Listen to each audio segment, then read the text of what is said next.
Despite such a heinous attack, we unite this evening more determined than ever. I am more determined than ever, and so are you. So is everybody in Washington.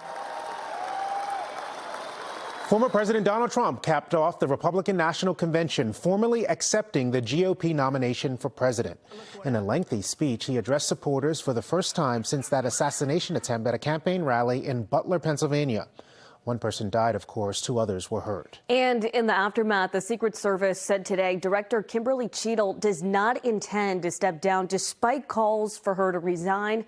Trump said earlier in the week his keynote speech had a chance to bring not just the country together, but the world. So was he able to get the message of unifying America across tonight? We have team coverage with our political commentator Sue O'Connell and political reporter Matt Pritchard, who's been covering the RNC all week. Before we get to them, we wanted to get started with J.C. Monahan. She's also live in Milwaukee with the latest. J.C. The last night here at the Republican National Convention, and as you saw, Donald Trump spoke for about an hour and a half, and then afterwards we heard from Republicans on the floor there what they had to say about the former president's speech. Let's take a listen. It was amazing, amazing. I mean, after such a great convention, a great week, and he just knocked it out of the park. So. Yeah, it was really an America First speech. Talks about the importance of American jobs here at home and promoting the American economy.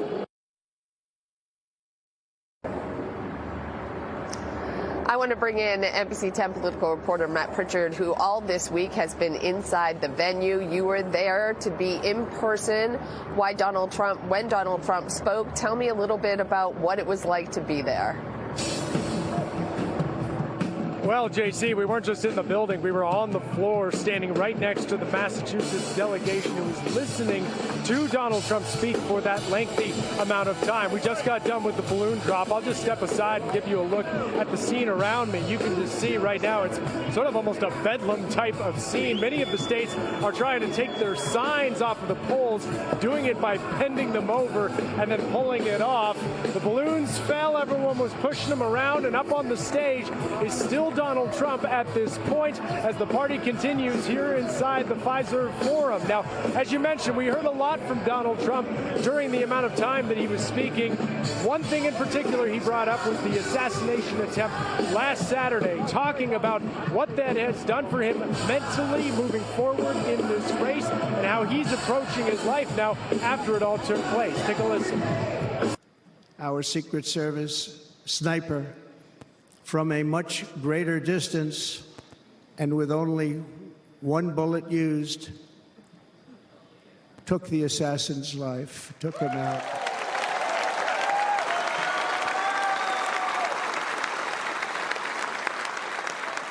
I'm not supposed to be here tonight. Not supposed to be here. Yes, you are. Yes, you are. Yeah.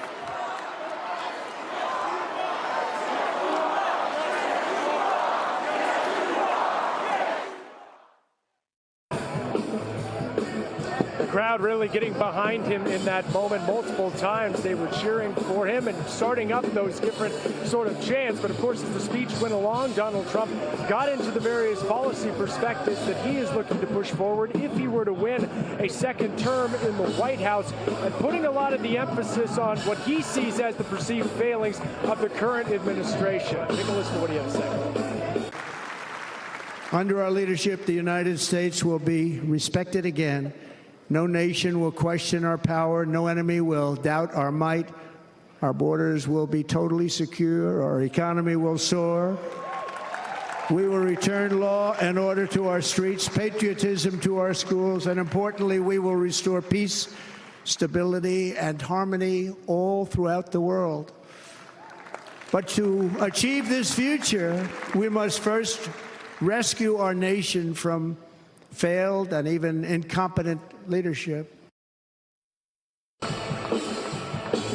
Donald Trump also spoke about unity, saying he is running to be a president for all of America, not half of America, and he addressed a full house here in Milwaukee tonight. He is still up on the stage right now, standing there with Melania Trump, as well as some of his kids. I see Eric Trump and a few others. Obviously, J.D. Vance there, standing with his wife. Many of them who spoke during this 4-day convention, and Republicans that I've spoken with down here on the floor say they feel that they had a very successful convention here, that they have momentum, and that they are going into November feeling good about their candidates' chances. So again, this wraps up our time here in Milwaukee for the 2024 Republican National Convention, just weeks away from the Democrats doing the same thing just a few hours away in Chicago. JC, back to you.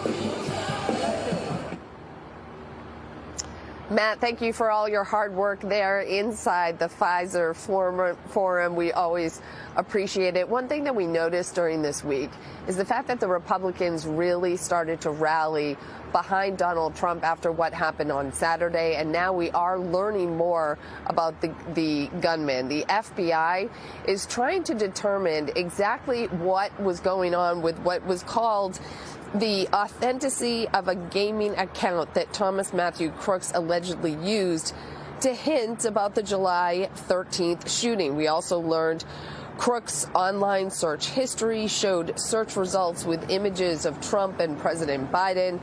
His searches also included dates of Trump's appearances.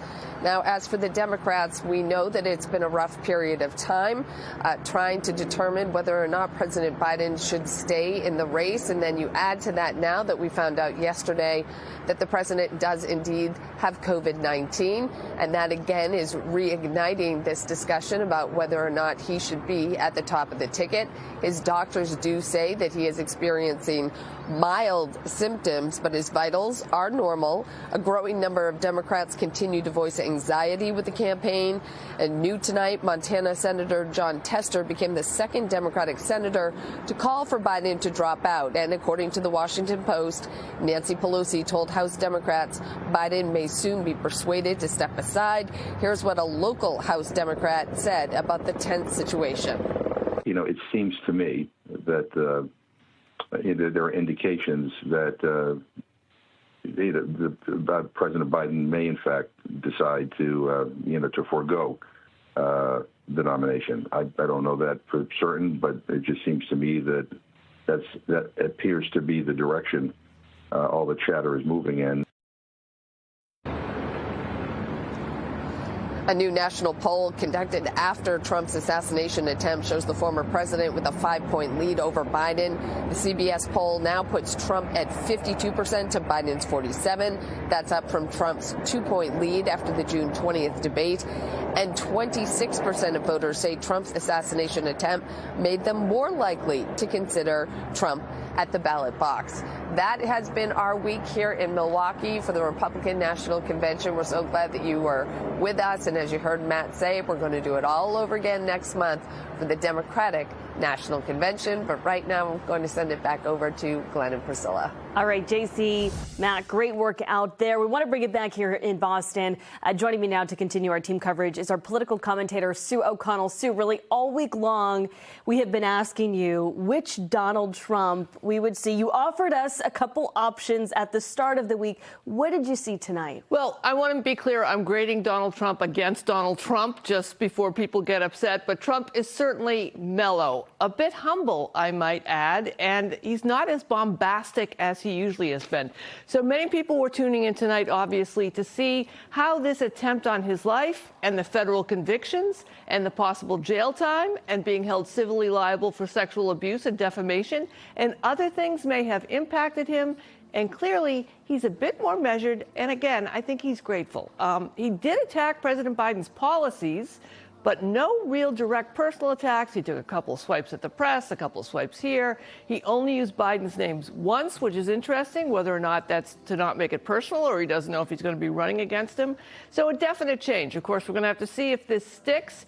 He did tell some whoppers, you know, he keeps forgetting that the FBI says crime is at historic lows and we're producing more oil than ever. But we'll work on that tomorrow. But he mostly stayed on track. And I believe this is one of the longest convention speeches in history. It is. Yes, he beat himself, and he beat himself. Okay, well, speaking of him, you said you noticed, he's a little different now.